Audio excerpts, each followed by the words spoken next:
This is Sandy from English for You, and today I'm talking about something that's a very important subject for students who are contemplating taking any of the major English language assessment tests, for instance, Ielts, TOEFL, or any of the others, of course.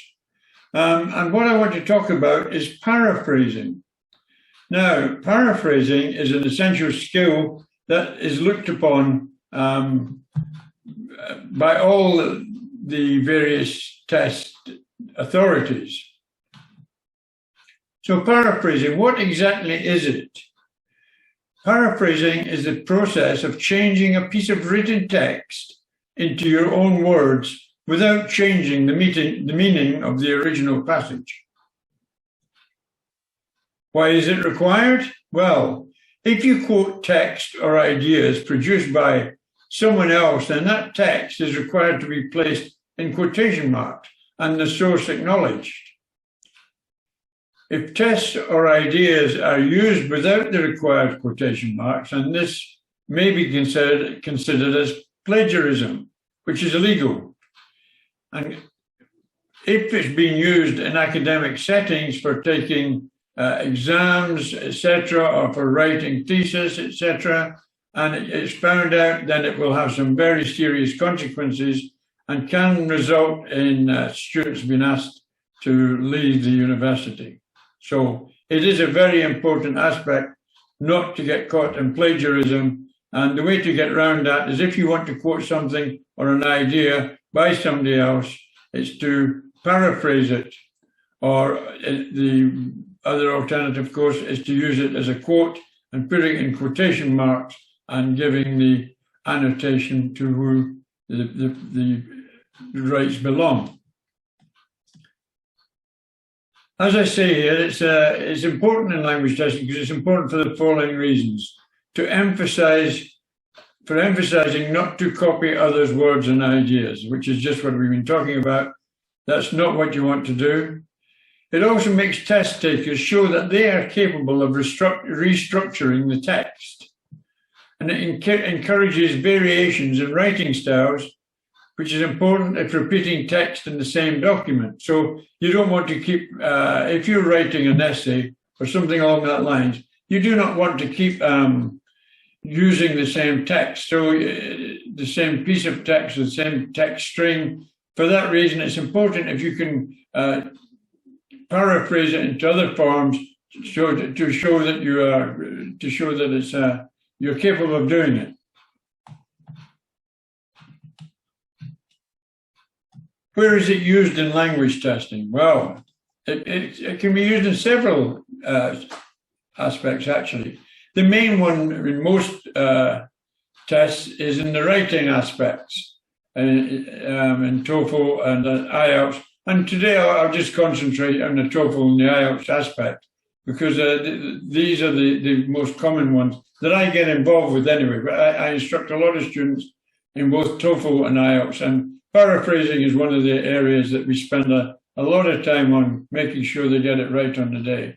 So writing, when you're given a task to write something about, then you need to restructure the question that you're being asked or the task you're being given, and you do that with paraphrasing. Reading, quite often you'll be asked about something you've read, or etc., and this can also require paraphrasing from the original text, and you need to think when you're answering these questions, I don't want to use the exact text that I've been asked about. And finally, speaking. It's not so common in speaking, in the speaking aspects in the test, because you should be speaking naturally. But sometimes if you can start your answer with a paraphrase of what you've been asked, then that can quite impress the examiners or the graders, whichever test you're taking. So it can be used in speaking, but mainly writing the writing's the major one. So, paraphrasing assistance. There is some assistance that we can use. One of them is synonyms. What's a synonym? It's a word or phrase that means exactly or nearly the same as another word. And believe it or not, you can actually use antonyms as well in the reverse structure. And an antonym is a word that means directly the opposite to another. So consider how both may be used to change the structure of your task or your question. And remember that grammar is important, because by changing things, you have to check that you're not changing. You've got the correct grammar aspect tied into the phrase as well. Otherwise, your meaning can be lost again there.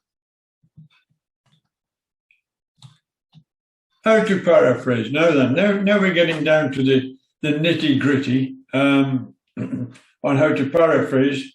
So the first thing you need to do, and it's very important, is to fully understand the task or the question, because that is a critical aspect in answering correctly in any exam. So fully understand the original passage or the question or the task.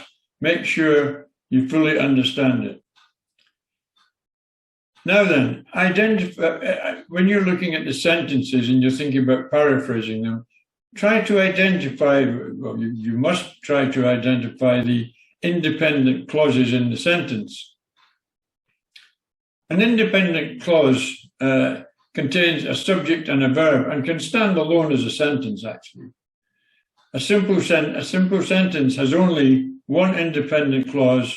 For instance, we have no food in the apartment. An example of a simple sentence is, we had no food in the apartment. So there's a simple sentence. And another simple sentence is, my mother went to the supermarket. So a compound sentence has at least two independent clauses, i.e., we had no food in the apartment, so my mother went to the supermarket. You've made one sentence out of two simple sentences. Now let's just do a very quick, simple paraphrase on that. My mother went to the supermarket to buy food, as there was none in the apartment. So where we said my mother went to the supermarket, we are adding to buy food, as there was none in the apartment. So we've changed the structure a little bit, and we've changed the sentence a little bit. So we've actually done a simple paraphrase on that statement. To paraphrase, identify, the first thing you want to do is try to identify words that can be changed. But it's important, very important, to ensure words that you are changing do not alter the meaning of the passage. You've got to maintain the same meaning as the original text. Normally, nouns, verbs, adjectives, adverbs, and prepositions are the easiest words to substitute with similar meaning words. Now, here's some basic examples for nouns. For instance, a sample can equal a specimen. Incentive could be an inducement. As verbs, allow. If you want to allow someone to do something, you could permit them to do something. If you're starting something, you could be commencing something. If you're choosing something, you could be selecting something. So these are all very basic and very easily words to change in the text.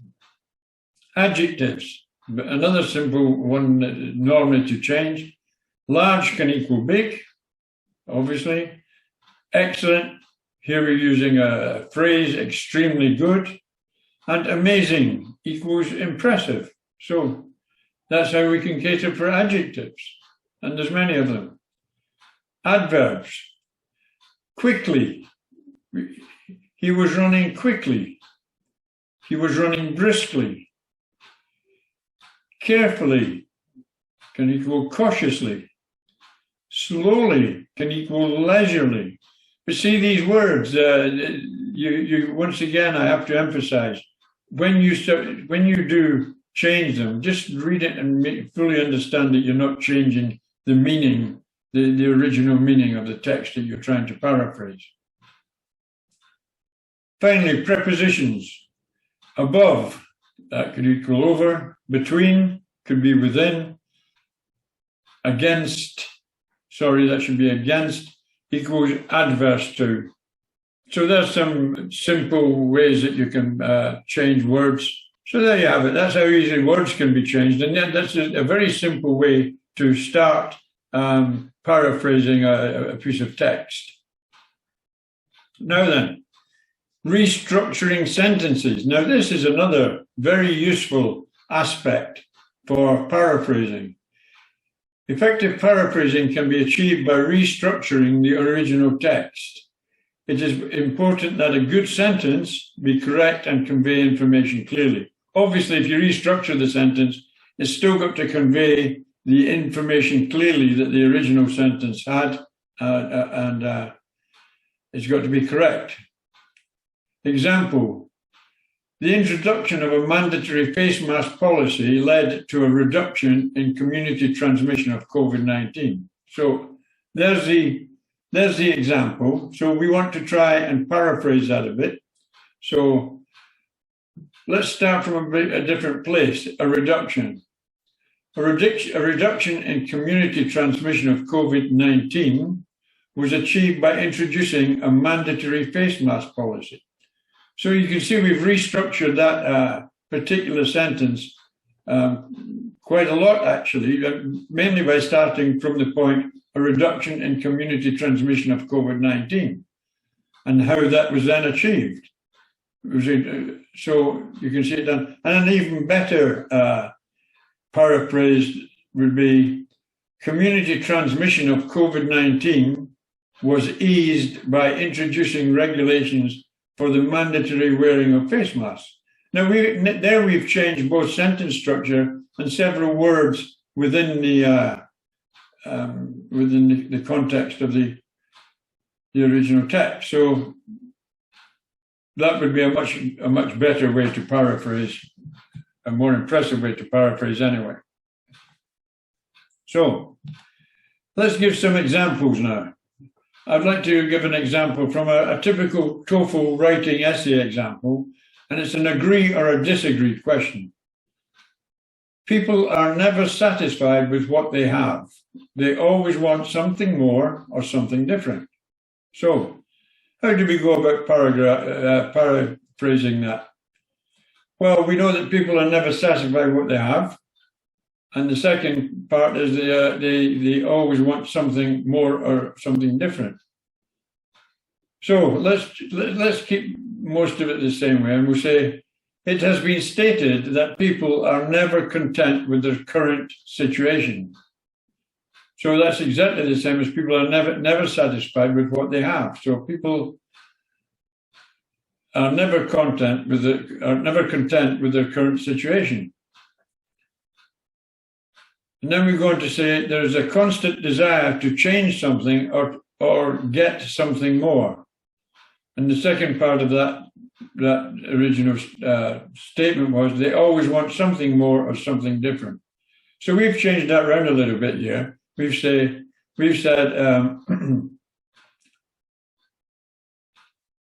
there is a constant desire to change something or get something more. So we put the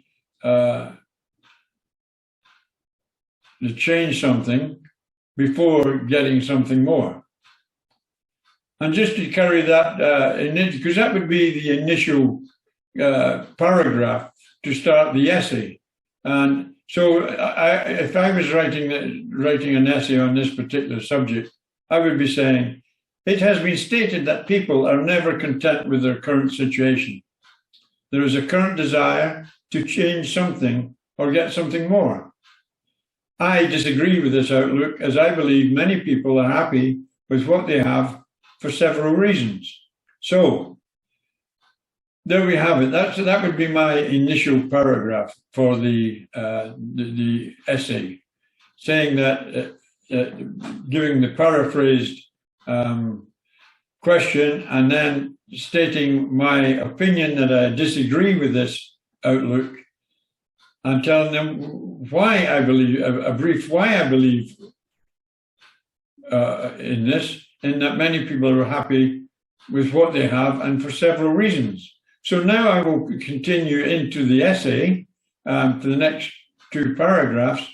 First, if it was me, I would write a short paragraph next about why a lot of people are maybe discontent with what they have. It may be financially, it may be for other reasons. It's important when you're making your quick notes on how you're going to address this, make your plan, get your plan down there and make it in a logical order of what you're going to do. So I would do it of the initial paragraph, and then I'd go into another paragraph where I would state where I understand a lot of people are maybe discontent. You see, there's another never satisfied, the discontent with what they have. And as I say, it may be for several reasons. It may be financially, it may be because they got no work, maybe because where they live.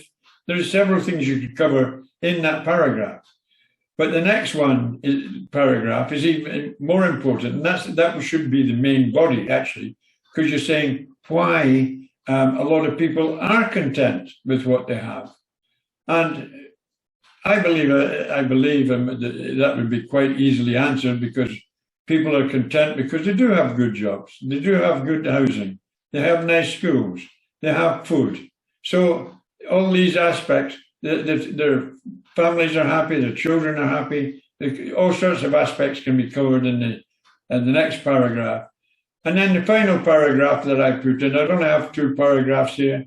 The final paragraph I put in, the third one, the last one would be my conclusion on pointing out why I hold the opinion that I do have. So that would be the sample of the TOEFL essay for me. Now let's just take a quick look at an IELTS writing task. Now this task comes from the academic IELTS papers, and it's task 1 of the writing question, which is always a data type question. You're given a chart or something similar, pie chart, bar chart, a simple chart, or you may get some sort of a process to describe. But it's from the academic paper, and in this particular question here, the bar chart shows the scores of teams A, B, and C over 4 different seasons. It's only a 1 sentence. And then, of course, they'd have the charts to analyze and take all the information from and summarize that information and tell them what the information has. Now, let me just say in this, actually, that when you're doing, if you're doing TOEFL, if you're doing IELTS and you're doing this task 1, don't forget when you are writing your write-up of what you're seeing, remember you are just stating what you see that the charts, the information that the charts are presenting to you. You do not make any conclusions, you don't give any opinions, you don't agree or disagree, you just present the information that was presented and leave it at that. That's all you have to do. So let's just do a quick paraphrase of the question here. The bar chart shows the scores of teams A, B, and C over 4 different seasons. So the bar chart provides scores covering 4 seasons for teams A, B, and C. So what have I done there? You always state very first, right at the beginning, what the chart, the type of chart you're looking at, whether it's a bar chart, pie chart, or just a chart, or whether it's a process, or it could even be a map. So you state what it is, and then you go in to do the paraphrase of it. And I've said here, the bar chart provides scores covering 4 seasons. Now, if you look at the original question, the bar chart shows the scores of teams. So I've said the bar chart provides scores covering 4 seasons.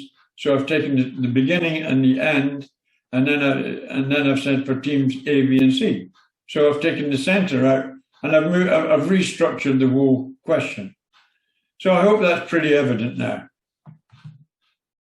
So there you have it, paraphrasing. And I've maybe made a little bit light of it and made it seem relatively easier than it actually is on the day and when you're under pressure. It can be difficult, and the only way it can be made easy is by lots and lots of practice. I'd like to know your opinions on how you find the paraphrasing aspect of the writing. Have you found it easy? Have you found it difficult? If you found it easy, why have you found it easy? Is it because you've been practicing it? Have you had somebody that's been coaching you along through it, which I think is important as well? You need to get feedback when you're practicing and trying to get it right. You know, it's just paraphrasing is just another aspect on a whole lot of things that you've got to concentrate on, whether you're taking the TOEFL or the Ielts or the TOEIC. None of it is easy. I'll admit to that. And if you're from a non-English speaking part of the world, then getting past these exams can be a major barrier. But it's a barrier that can be crossed. But it takes absolute dedication and it takes hard work. And if you're going to set on that road, you've got to be absolutely committed to immersing yourself in as much English as possible, building your vocabulary, understanding the grammar, and working towards the success of whatever exam you're taking. So if you've got any questions and you'd like to know any more from me, then please put the comments down below. Whoever you are and wherever you're practicing to take whatever exam you're taking, you have my very, very best wishes and good luck for the future. May your goals and ambitions come true, because everybody should have a chance in life to make things better. Thank you for watching, and bye for now. Take care.